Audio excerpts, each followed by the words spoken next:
오늘 본문은 베드로가 예수님을 3번 부인하고 눈물을 흘리는 장면입니다.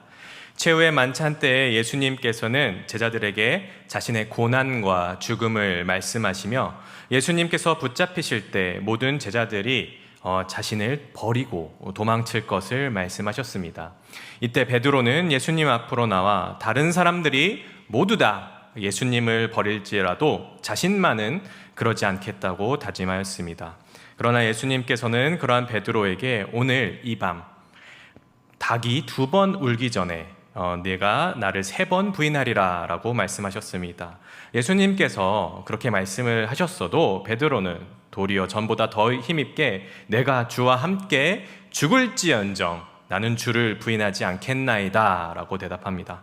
그러나 베드로는 진실로 예수님께서 말씀하신 것과 같이 그날에 닭이 2번 울기 전에 예수님을 3번이나 부인합니다. 그리고 베드로는 예수님을 부인하고 닭이 울자 예수님의 이 말씀을 기억하고 울음을 터뜨렸습니다.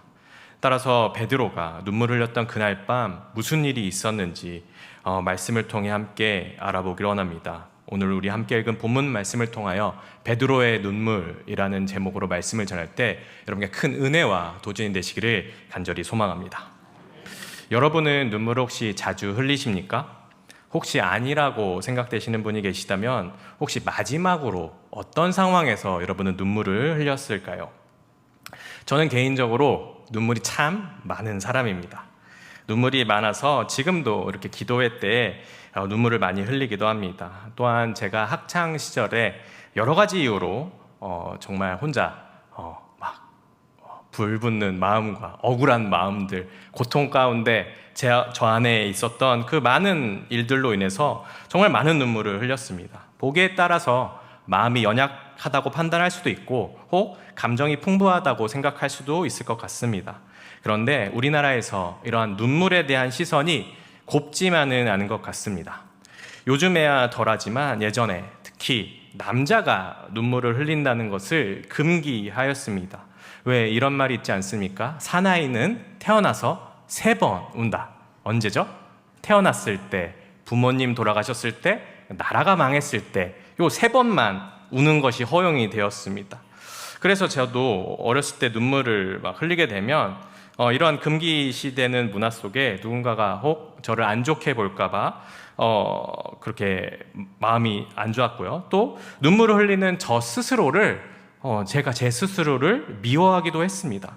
그러나 여러분, 눈물을 흘린다는 것은 하나님께서 인간에게만 부여한 특별한 능력이라는 사실을 알고 계십니까?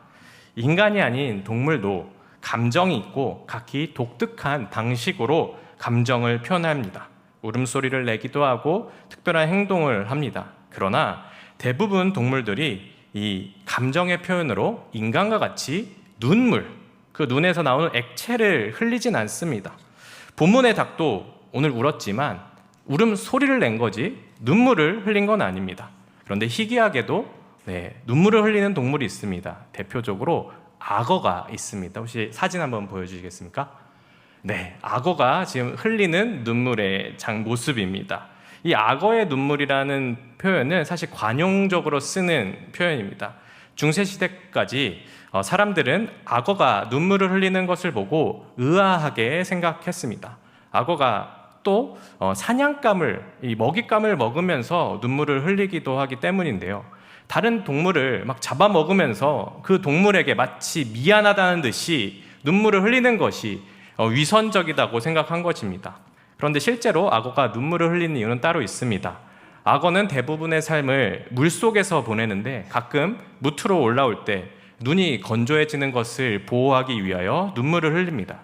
또 악어의 이 턱 관절에는 이 눈물샘이 연결된 이 신경이 있어서 먹이를 먹을 때 이 눈물샘이 자극받으면 눈물을 흘리기도 합니다. 그러나 이 악어가 먹이를 먹으면서 흘리는 눈물을 우리가 본다면 묘한 감정을 느끼게 됩니다. 영국의 위대한 문호 셰익스피어는 오델로라는 자신의 소설에서 위선적인 인물을 표현할 때 악어의 눈물을 언급하였습니다. 또한 미디어 언론에서도 정치인이나 연예인들, 유명인들이 죄를 짓거나 무리를 일으켜서 기자회견을 하거나 경찰서 이 포토라인에서 눈물을 흘리는 것이 나타날 때 이들이 흘리는 눈물이 연기하는 것은 아닌지 위선적인 것은 아닌지 악어의 눈물이라고 이렇게 비꼬기도 합니다.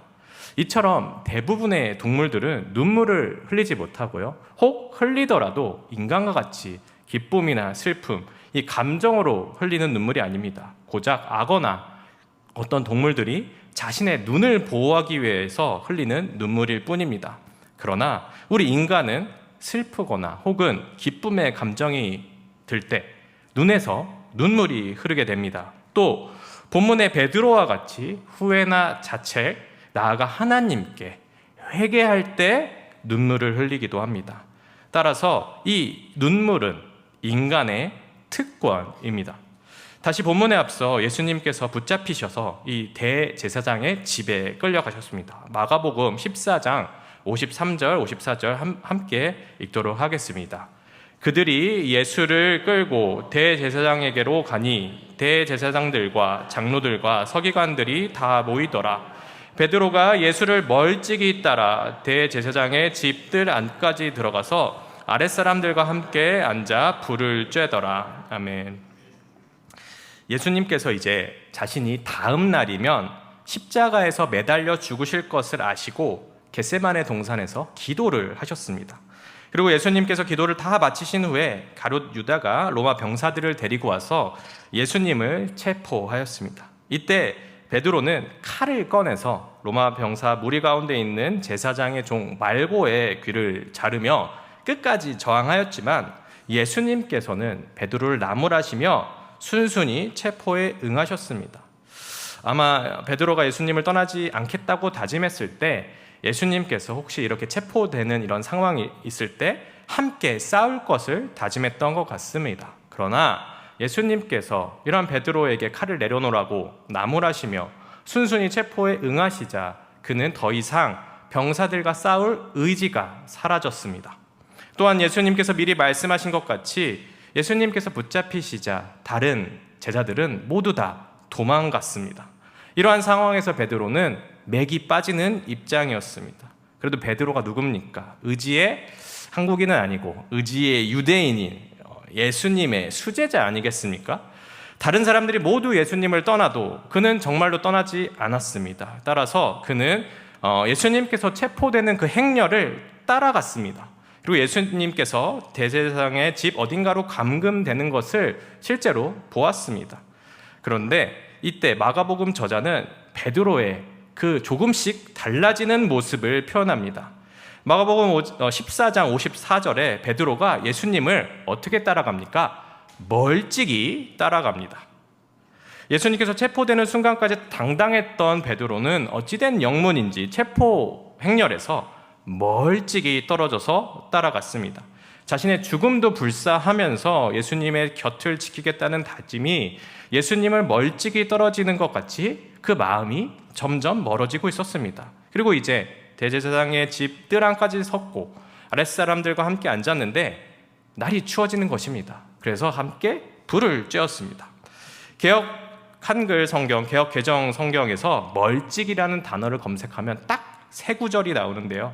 그 구절은 마태복음 26장 58절, 마가복음 14장 53절, 누가복음 22장 54절로 모두 베드로가 예수님의 체포 행렬에 멀찍이 떨어져 가는 장면, 이때에만 멀찍이라는 단어가 성경에 있습니다.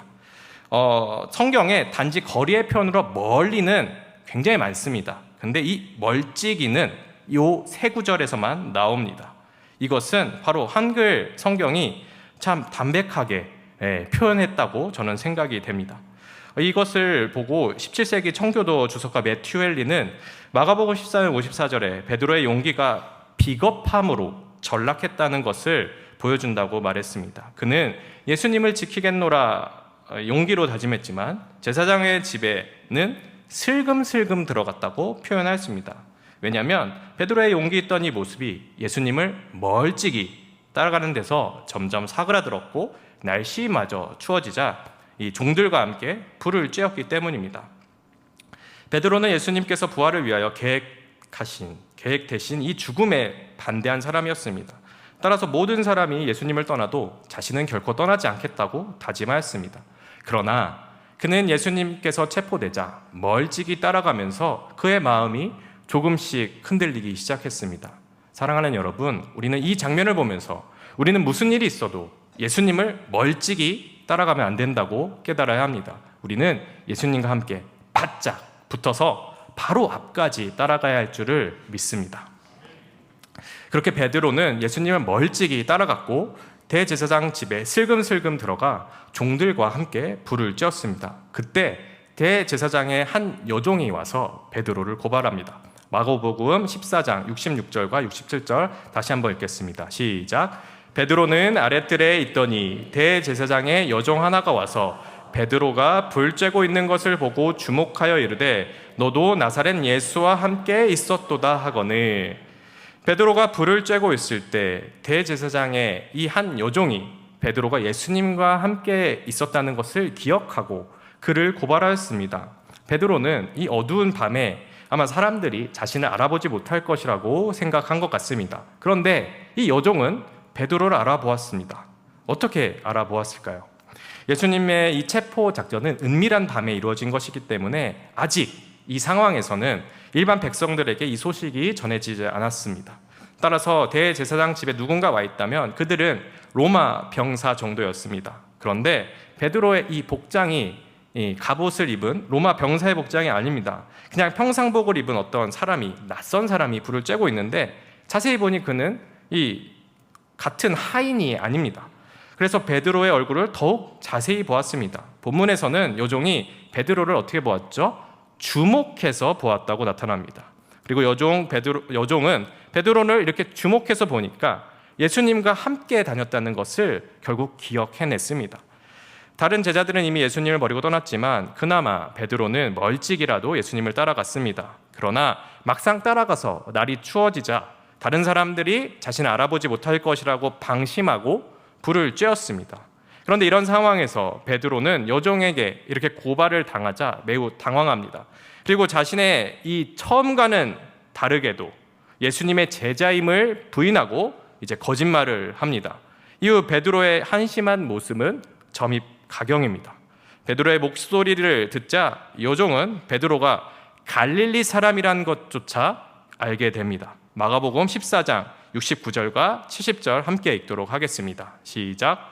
여종이 그를 보고 곁에 있는 자들에게 다시 이르되 이 사람은 그 도당이라 하되 또 부인하더라. 조금 후에 곁에 서 있는 사람들이 다시 베드로에게 말하되 너도 갈릴리 사람이니 참으로 그 도당이니라. 아멘. 여종과 그 주변에 있던 모든 사람들은 베드로의 그 부인하는, 내가 그를 모르겠다, 이 부인하는 목소리를 듣자 그가 갈릴리 사람이란 것을 확실하게 알게 됩니다. 이 당시 이스라엘도 지역에 따라 사투리와 억양의 차이가 있었습니다. 구약시대의 이스라엘은 솔로몬의 아들 르호보암 이후 북이스라엘과 남유다로 갈라졌습니다. 그 세월이 무려 250여 년입니다. 이후에 북이스라엘과 남유다는 교류가 끊기게 되었는데요. 우리나라도 남북한이 분단된 지 70년이 지나고 서로의 억양과 말투, 그 쓰는 용어와 단어가 얼마나 다른지 우리는 한 번에 느낄 수 있습니다. 이스라엘도 남북왕국 시대에 수백 년을 보내고 얼마나 그 억양과 사투리가 달라졌겠습니까? 예수님께서 남편이 다섯 있었던 사마리아 여인을 만났을 때도 그녀는 예수님의 목소리를 듣자마자 예수님께서 유대인인 것을 바로 알아보았습니다.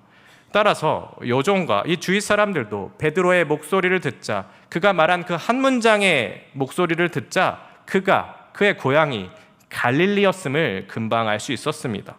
이렇게 예수님께서 사역하신 갈릴리 지역, 이 갈릴리 말을 하는 베드로가 심지어 예수님과 함께 있었던 것이 보였던, 기억했던 이 여종은 베드로가 예수님의 도당이다, 예수님과 함께 있었다라는 것을 금방 고발할 수 있었습니다. 결국 베드로는 이렇게 계속해서 자신을 고발하고 따라오는 여종에게 어떻게 했죠? 화를 내며 심지어 저주까지 합니다. 그 저주는 결국 어떤 욕설이었을 것입니다. 심한 쌍욕이었던 것 같습니다. 그렇게 베드로는 여종에게 매우 분노하여 저주의 말을 퍼부었는데 이때 무슨 일이 일어나죠? 바로 닭이 울게 되었습니다. 마가복음 14장 72절 함께 읽도록 하겠습니다. 닭이 곧 두 번째 울더라. 이에 베드로가 예수께서 자기에게 하신 말씀 곧 닭이 두 번 울기 전에 내가 세 번 나를 부인하리라 하심이 기억되어 그 일을 생각하고 울었더라. 아멘. 세상의 모든 사람들, 심지어 다른 제자들까지 예수님을 떠나갈지라도 자신은 예수님을 결코 떠나지 않고 지키겠다는 그 베드로가 그 말을 한 지 몇 시간도 채 안 돼요. 연약한 대제사장의 여종에게 심한 저주와 욕설을 하면서 세 번이나 예수님을 부인한 것입니다. 그리고 이러한 일을 이미 예수님께서는 알고 계셨습니다. 여러분, 지금 베드로는 예수님을 지키겠다는 그 다짐한 지 몇 시간 지나지 않았습니다. 하루도 지나지 않았습니다. 최후의 만찬이 끝난 직후 저녁에 이 다짐을 하였고 예수님께서 밤새 기도하신 후 아직 해가 뜨기 전 새벽에 붙잡히셔서 아직 아침이 오기 전이었습니다.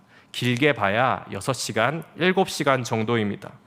베드로의 이런 결심이 강력한 것 같았지만 겨우 6시간, 7시간 만에 무너지게 된 것입니다.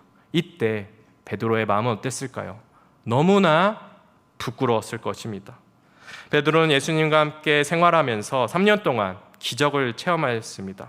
그물이 찢어지도록 물고기를 잡았고 오병이어를 체험하며 예수님의 전능함을 깨달았습니다. 그럼에도 불구하고 베드로는 예수님께서 내가 나를 3번 부인하리라는 그 말씀을 귀담아 듣지 않았습니다. 예수님께서 고난의 길을 나아가야 한다고 하실 때 그러실 수 없다 반대하였습니다. 예수님께서 붙잡히실 때 베드로를 포함하여 모두가 예수님을 떠난다고 말씀하셨을 때 그 누가 떠난다 하더라도 자신만은 떠나지 않는다고 장담하였습니다. 그러나 베드로가 했던 이 모든 생각과 뜻은 다 무너지고 예수님께서 하신 말씀은 그대로 이루어졌습니다. 이때 베드로의 마음은 어떠하였을까요? 베드로를 비롯한 12 제자들은 예수님께서 이 땅에 오신 이유를 바로 이스라엘의 독립을 위해 오셨다 생각했었습니다. 하나님께서 보내신 기름 부음 받은 자 능력의 메시아 예수님께서 저 로마 제국을 무찌르고 하나님의 나라 이스라엘의 번영을 이루러 이 땅에 오셨다고 생각했습니다. 그 생각을 엿볼 수 있었던 극치는 바로 마가복음 10장에서 야고보와 요한이 서로 예수님께서 이스라엘을 만약 통치하시게 되면 하나는 우편에 하나는 좌편에 장관을 시켜달라고 부탁하는 장면에서입니다. 따라서 베드로는 예수님께서 이제 막 독립전쟁을 지휘하시고 승리할 수 있도록 끝까지 예수님을 지키겠노라 다짐한 것이었습니다. 그런데 이제 예수님께서 붙잡히시고 그 소망이 잘못된 것임을 깨달았습니다. 결국 베드로가 예수님을 지키고자 다른 사람이 다 떠나도 나는 예수님을 지키겠다 이 한 다짐은 결국 예수님을 위한 것이 아니라 자기 자신의 소원을 이루기 위한 것입니다. 그런데 이 소망이 깨지자 예수님을 배신하고 버렸습니다. 그런데 예수님께서는 베드로 자신이 어떤 잘못을 저지를지 예수님을 부인할지를 이미 아시는 전능하시는 분입니다. 이것을 깨달은 베드로는 그저 눈물을 흘릴 수밖에 없었습니다. 닭이 2번 우는 소리가 들리자 베드로는 울기 시작합니다. 이때 울음은 단지 목소리로 우는 것이 아닙니다. 눈물을 흘리고 통곡하는 것이 베드로의 울음이었습니다. 아마 이때 베드로는 우는 것 말고는 아무것도 할 수 있는 것이 없었을 것 같습니다. 그는 전능하셔서 모든 것을 아시는 예수님의 말씀을 귀담았지 않았습니다. 예수님의 말씀에 반대하고 자신만만하게 교만한 모습을 보였습니다. 그런데 혹시 여러분 이러한 베드로의 마음이 우리의 마음은 아닌지 돌아보아야 합니다. 베드로가 예수님을 처음 따랐던 이유는 이스라엘의 독립을 위해서였습니다. 예수님의 능력으로 이스라엘이 이제 독립되고 자신도 한 자리 차지하고 영광을 얻기 위해 예수님을 따라다녔습니다. 그런데 베드로와 마찬가지로 우리도 예수님을 바라는 것은 혹시 우리의 소원 때문에 그런 것은 아닙니까? 그래서 우리에게 어떤 어려움이 닥치면 원망의 마음이 들지는 않으신가요? 그러나 예수님께서 이 땅에 오셔서 십자가를 지시고 죽음에 이르게 된 이유는 단지 우리가 이 땅에서 안락함을 누리려고 오신 것이 아닙니다. 죄로 물든 이 땅에서 비참한 그 생활을, 그 삶을 이기게 하시고 저 천국에서 영원한 생명을 주시기 위한 것입니다. 하나님께서 선택하신 사람들을 인도하시고 천국에서의 그 영원한 생명을 위하여 예수님께서는 그 모진 질고를 지시고 이 땅에 오셨습니다. 여러분, 이 땅에서의 행복은 일시적인 것입니다. 영원한 것이 아닙니다. 삶이 끝나는 날 때까지만 유효한 것입니다. 그러나 예수님의 사역은 천국에서의 영생 복락을 위한 것입니다. 따라서 예수님께서는 복음을 전하시면서 백성들에게 자신을 생수라 소개하시며 길이며 진리며 빛이며 생명이라 소개하셨습니다. 베드로는 예수님과 3년 동안 이렇게 함께하였지만 이 말씀이 천국이 아니라 이스라엘의 독립을 의미한다고 생각했습니다. 그런데 예수님께서 붙잡히시자 이 소원이 깨어졌을 때 그는 예수님을 배신하였습니다. 그리고 자신이 전능하신 예수님을 배신하였음을 다시 깨달았을 때 베드로는 그저 눈물을 흘릴 수밖에 없었습니다. 그러나 예수님께서는 이러한 베드로의 눈물을 보고 계셨고 그의 진심 어린 회개를 받으셨습니다. 회개의 눈물을 흘렸던 예수님께서 곧 부활하셨고 그를 찾아가셔서 이렇게 말씀하셨습니다. 요한복음 21장 15절 제가 읽겠습니다. 그들이 조반 먹은 후에 예수께서 시몬 베드로에게 이르시되 요한의 아들 시몬아 내가 이 사람들보다 나를 더 사랑하느냐 하시니 이르시되 주님 그러하나이다. 내가 주님을 사랑하는 줄 주님께서 아시나이다. 이르시되 내 어린 양을 먹이라 하시고 아멘. 예수님은 베드로에게 가서 이제 이스라엘의 독립을 위해 사는 것이 아니라 예수님의 양들을 먹이고 이제 예수님의 그 이웃들 양들을 돌보는 삶을 살라고 말씀하셨습니다. 예수님은 베드로의 회개를 받으시고 이제 이웃을 돌보기 위한 양들을 먹이고 치기 위한 그 능력을 예수님께서 그에게 주셨습니다. 예수님께서는 자신을 배신했던 베드로였지만 그의 진심 어린 회개를 받으셨습니다. 우리도 삶을 살아가면서 여전히 죄를 짓고 하나님을 원망하는 모습이 있습니다. 그러나 베드로와 같이 울며 회개할 때 예수님께서는 친히 우리를 찾아오셔서 위로할 줄 믿습니다. 하나님께서는 우리를 부르신 목적과 계획이 다 있으십니다. 물론 하나님은 우리가 불행해지는 것을 원하시는 것은 아닙니다. 그러나 우리가 단지 이 땅에서의 행복을 위해서 우리를 부르시는 것도 아닙니다. 우리가 이 땅에서 겪는 모든 수고와 짐을 내려놓고 저 천국에서 하나님을 영원히 찬양하는 복락을 누리게 위하여 하나님께서는 오늘 이 자리에 우리를 부르셨습니다. 따라서 하나님께서는 우리의 이 회개를 받으시고 이제 나아가 베드로처럼 이제 우리가 이웃을 돌볼 수 있는 능력도 우리에게 허락하셨습니다. 따라서 우리가 신앙생활하는 과정 가운데는 어려움도 있습니다. 하나님을 사랑하고 이웃을 사랑하는 일이 결코 쉽거나 재밌는 일만은 아닙니다. 그러나 하나님께서 베드로를 위로하신 것처럼 우리도 위로하실 줄 믿습니다.